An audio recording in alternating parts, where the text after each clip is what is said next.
Oke, Assalamualaikum warahmatullahi wabarakatuh dan salam sejahtera, salam perpaduan bagi semua rakan-rakan sahabat Malaysia seluruh negara. Oke, sihat.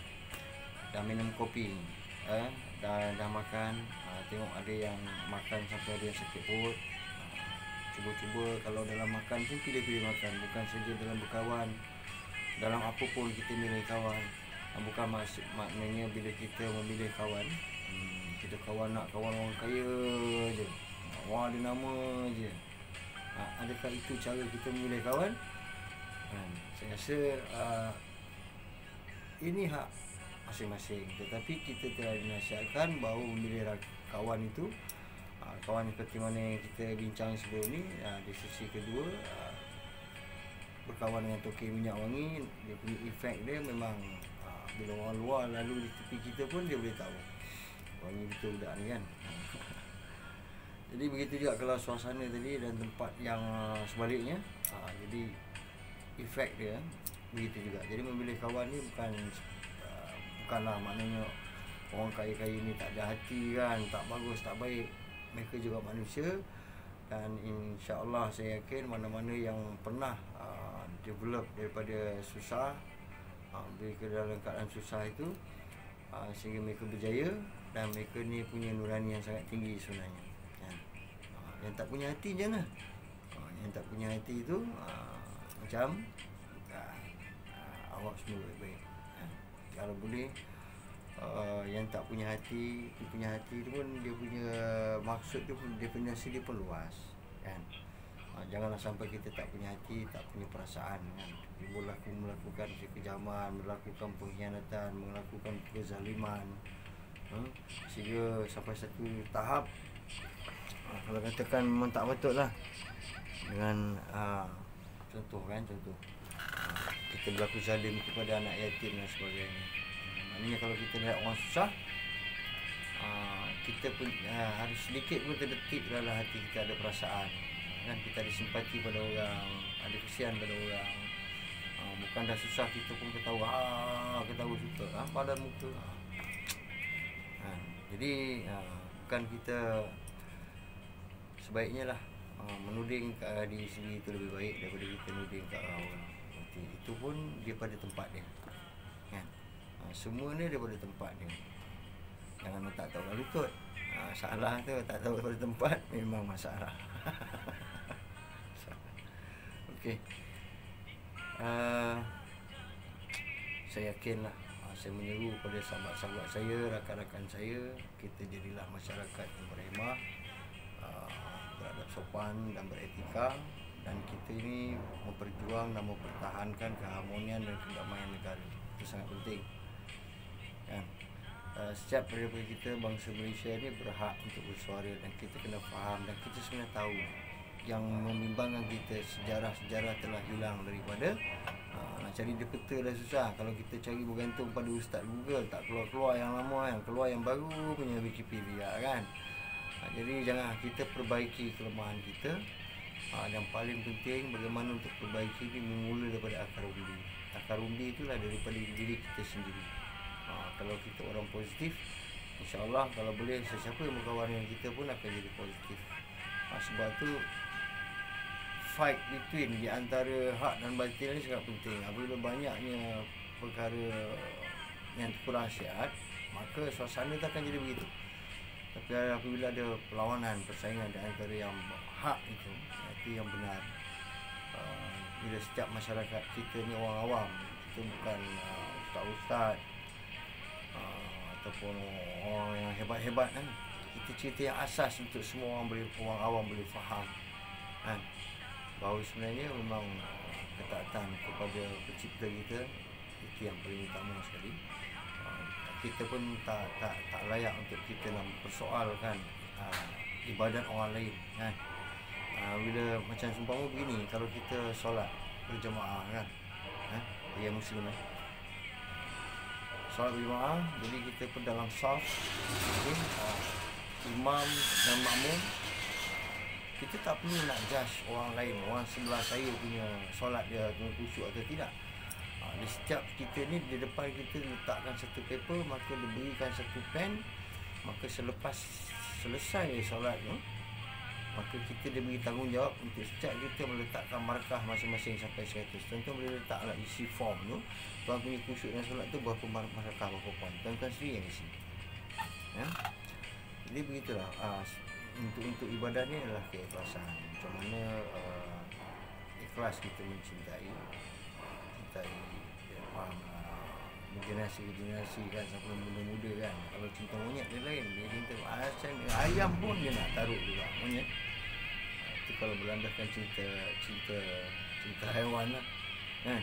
Kalau cinta abadi ni jadi satu lah. Cinta abadi yang tak akan tua, tak akan sakit, tak akan mati, cinta abadi.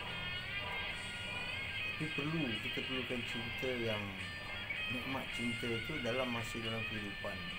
Jadi bila kita connectkan dia dengan dengan amal praktikal kita, ketaatan kita kepada yang cinta, walaupun benda itu belum datang, belum sampai, tapi kita faham, kita adalah tanggungjawab kan? Okay. Sangat-sangat penting bagi setiap kita ni memperjuangkan, mempertahankan kedamaian dan keharmonian tanah bumi yang tercinta ini. Dan setiap pahlawan-pahlawan dulu, pendekar-pendekar terdahulu, mereka sanggup mempertahankan, memperjuangkan negara mereka dan raja mereka dan rakyat mereka, agama mereka daripada serangan musuh dan daripada muslihat musuh. Sangat penting. Jadi cara bagaimana satuan tentera dia lebih tahu tentang strategi, tentang muslihat ketenteraan. Begitu juga pada yang lain-lain. Jadi hari ini kita kena faham tentang isu semasa yang melanda negara kita ini. Walaupun kita bukanlah ekstrim, sesuatu pada ke arah kita sedia maklum yang tidak stabil sekarang ini. Tapi kita nak jelaskan bahawa pentingnya bahawa setiap kita ni, walaupun kita bukan apa, kita cuma nak hidup dalam keadaan bahagia, sejahtera, aman dan sentosa. Bagaimana kestabilan ini boleh membantu semua kita yang sebagai rakyat Malaysia, orang awam, menikmati kesenangan bersama. Sangat penting. Dan apabila berlakunya sesuatu hal ataupun perkara yang boleh menimbulkan kekacauan, menimbulkan rasa benci, menimbulkan rasa biadab kepada sesama, itu adalah satu tindakan yang keji dan seharusnya memang setiap kita perlu hentikan. Itu orang cakap sabar itu pun kadang-kadang dia ada batas. Apa pun dalam jenis permasalahan kehidupan, masalah pasangan kita, masalah dalam masyarakat, masalah dalam berjiran, masalah dalam negeri dan negara. Kita lah sebenarnya rakyat yang sangat penting untuk menyuruh ke arah penyatuan. Kita bertelaga hari ini sedangkan kita tidak sedar. Orang lain sedang mentertawakan. Mereka faham, mereka mentertawakan. Dari hari ini bagaimana keadaan itu boleh kita lenyapkan dan kita kembalikan ke arah penyatuan. Itu yang pentingnya daripada akar ubi setiap kita ini. Apa lagi kita kena rasa bertuang, bersyukur dan berbangga apabila falsafah, prinsip dan praktikal yang kita cuba belajar hari-hari ini untuk kita serapkan dalam kehidupan kita. Kita jadi satu orang manusia yang positif untuk memberi kesan kepada yang lain. Sebab tu hari ini tuan-tuan, sangat-sangat penting kita ambil tahu. Okey, baik, seperti biasa, okey, di samping kita cerita tentang isu permasalahan biasa ni, tuan-tuan pun sudah maklum dah banyak isu yang telah viral, penyalahgunaan kuasa, bagaimana hari ini dalam keadaan sistem perundangan yang ya secara daripada hati nurani agak sedikit menyedihkan. Kerana kalau kita lihat kenapanya berlumba-lumba kan, orang kalau boleh untuk on top, is come to the top sebagai politician, yang mana kita rakyat merasa sedih apabila melihat sistem perundangan ni dia hanya tajam di bawah untuk rakyat biasa, orang awam. Salah sikit je cepat dapat, lepas tu dihukum kadang-kadang kesian tanpa bicara pun ada. Kadang-kadang sebuah penceritaan diadakan sehingga menimbulkan yang tu menjadi betul-betul sangat terlalu berat. Tapi apabila berlaku kepada politician, apa yang berlaku, dia telah jadi tumpul. Undang-undang ni hanya tajam di bawah tapi tumpul di atas. Jadi kita menyerulah kepada pucuk pimpinan supaya memikirkan keadaan rakyat. Rakyat ini cuma nakkan kedamaian, nakkan merasa nikmat kehidupan bersama, bahagia, harmoni, sejahtera. Jadi kita sebagai rakyat biasa ni memang sangat-sangat juga teliti dan sangat-sangat menyokong sekiranya pemimpin kita mengutamakan keinginan kehendak rakyat. Dan perjalanan ini semua kita tak mau ambil tahu sebenarnya. Walaupun sebenarnya paling tidak sebenarnya rakyat sudah tahu sebenarnya. Rakyat sudah tahu bagaimana game benda ni berlaku.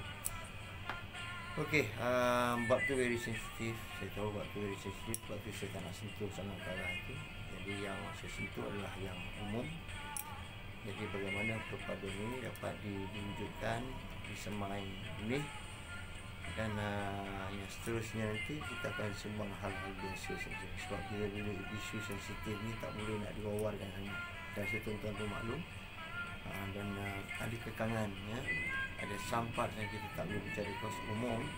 Tapi sebagai rakyat Malaysia, saya menyuruh jangan ada lagi kebiadaban yang sengaja ditonjolkan, menyentuh sensitiviti hati kita rakyat Malaysia, umat Islam terutamanya.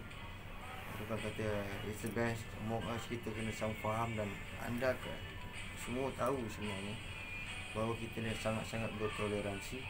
Dan saya juga bersahabat dan berkawan dengan bangsa yang berbeza. Ada juga kawan kita bangsa berbeza, tapi mereka kita kawan baik-baik, alhamdulillah. Sama mereka membesar, mereka juga bersama dengan kita, berkawan dengan kita, dan mereka juga faham etika dan adab sopan. Jadi suasana yang mengapi-apikan ini datang daripada siapa? Datang dari siapa? Jadi kita sebagai rakyat Malaysia harus sama-sama peka, dan insya-Allah kita perjuangkan untuk kebaikan. Yang mana telah ada jawatan di tempat dia yang sesuai, maka dia boleh gunakan jawatan dia boleh gunakan kuasa dia untuk membentuk kebaikan. Itu sebenarnya yang harus ada pada pucuk pimpinan. Kalau dia ada jawatan dia ada kuasa dia boleh gunakan itu untuk kebaikan. Jadi kami rakyat biasa ni sebenarnya nak menunggu yang itu. Jangan sekali-sekali kita tertipu, dan masyarakat rakyat juga merasa kesal dan tak terhingga apabila jawatan dan kuasa ini jatuh ke tangan orang yang tidak bertanggungjawab. Itu sangat penting. Jadi kami berharap bahawa sebenarnya kerajaan setidaknya mengutamakan keinginan dan suara hati rakyat. Bagaimana kami ingin bersama-sama menikmati kedamaian bersama. Kami tidak mengenepikan apapun kaum dan bangsa, kerana di Malaysia ini kita sedia maklum, generasi ke generasi kita dah ada percampuran kaum dan bangsa. Jangan lupa ada yang Cina bersama India bersama Cina, Cina bersama Melayu, India juga bersama Melayu. Jadi kena faham, dan orang siapa yang memulakan provokasi itu, kita rakyat tegas. Jangan hanya kerana ini bangsa saya maka saya harus kita nak perjuangkan. Kerana ini bangsa saya, tak, walaupun dia salah pun saya nak perjuangkan. Tolong. Ini bukan sebenarnya. Apapun bangsa, kalau dia melakukan kesalahan, dihukum tetap kesalahan sama. Walaupun bangsa kita sendiri, walaupun adik-beradik kita sendiri, tolong. Dan ada perkara yang tidak bagus apabila tidak menghargai dan mengenangguli atas kebaikan-kebaikan yang telah selama ini dilakukan oleh orang yang telah berbuat baik pada mereka, dan ancaman-ancaman seperti batu api ini harus dikekang dari sekarang. Rakyat harus peka, sensitif, dan pengaduan perlu dilakukan. Dan dari kalau dulu kita tidak pernah melakukan, jadi sekarang kita berazam untuk kita lakukan, kita tuntas. Jadi sekurang-kurangnya kita yang ada di kehidupan dalam dunia yang sekarang ini, kita boleh melakukan satu kebaikan sebelum kita pergi. Jadi isu biasa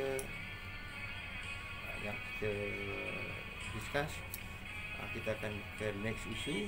Seperti biasa saya nak maklumkan, sekiranya iklan sekejap. Sekiranya tuan-tuan perlukan untuk baju corporate custom made ataupun ready made ataupun accessories, baju sublimation, topi, untuk apapun perancangan tuan-tuan ke depan, untuk event family day, untuk event, untuk meeting, untuk ke function day dan sebagainya, jangan lupa untuk menghubungi kami. Kita akan berjumpa di sesi yang seterusnya.